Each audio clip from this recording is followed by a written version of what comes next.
I may be a sad Browns fan, but they're not the only team I cheer for that causes me pain.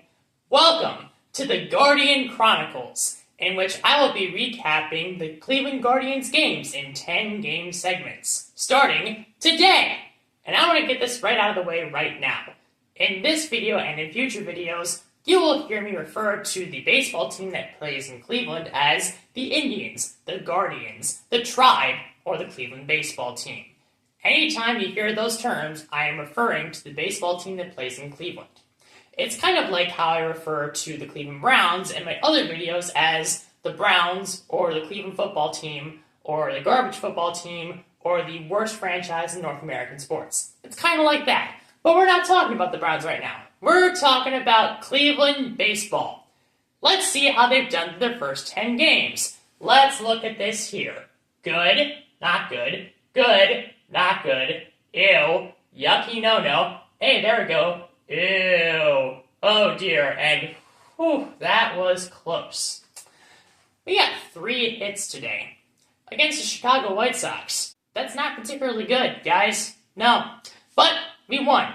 Sometimes they don't ask how, they just ask how many.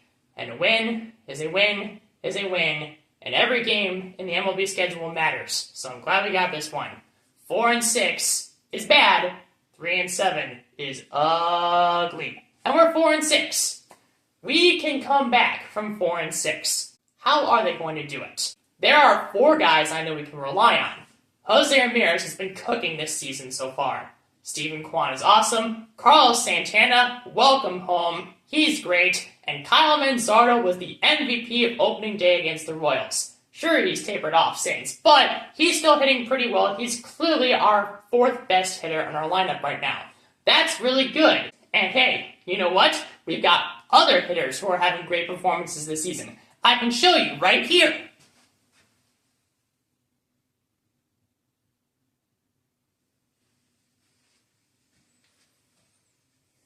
Did you like that presentation I just showed you? Yeah, I didn't either. Yeah, I know. Having 4 guys who are good in your lineup is not good enough to have a good offense. Heck, having 4 guys isn't even enough to have a fast food restaurant. You need at least 5 guys to do that. Okay, I'll stop with the low-hanging fruit. But still, having only 4 good hitters in your lineup is not going to be good enough going forward if you want this team to be something legitimate going forward. How many times can I say going forward in a video? You know what? I got a challenge for the audience today. Count how many times I say going forward, including this time, and by the end of the video, please comment how many times I do it, because that would be rather cool and fun. Kind of like Jose Ramirez at the plate. Moving forward beyond that, so our hitting is mediocre at best right now. We've scored 36 runs in 10 games, that is 3.6 runs per game. That's not good enough going forward. But we're 4-6, we're not 3-7 or 2-8. It's not the end of the world. We can improve from that. Now, on the other side, our pitching. I've got some concerns here, I'm not going to lie. We've had 5 starting pitchers so far this year. All of them currently have an ERA of greater than 4.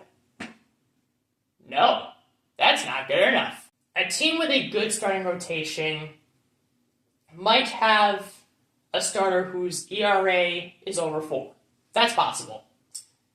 That guy is typically their number 4 or number 5 starter. All 5 of our starters have an ERA greater than 4.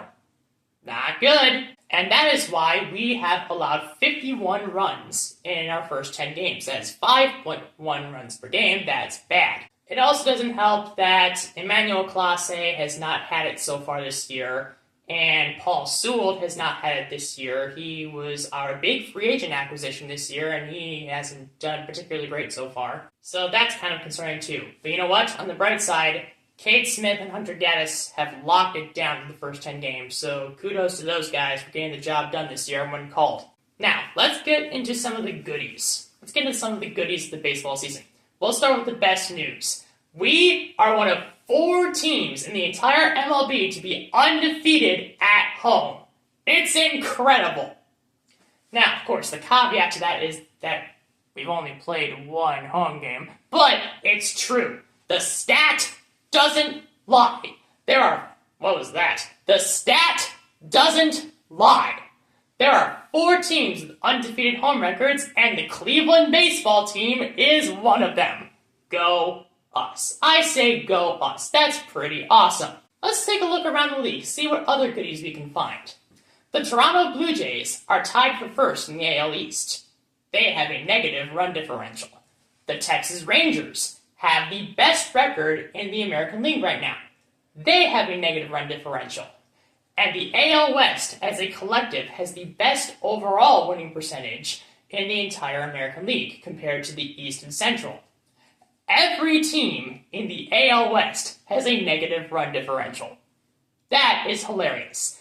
Those are the goodies that the beginning of the baseball season provides. And I'm hoping, as I do more of these videos, the Cleveland Guardians, Indians, baseball team, whatever, can provide more of those goodies for the fans who love them. It is time to close the book on this episode.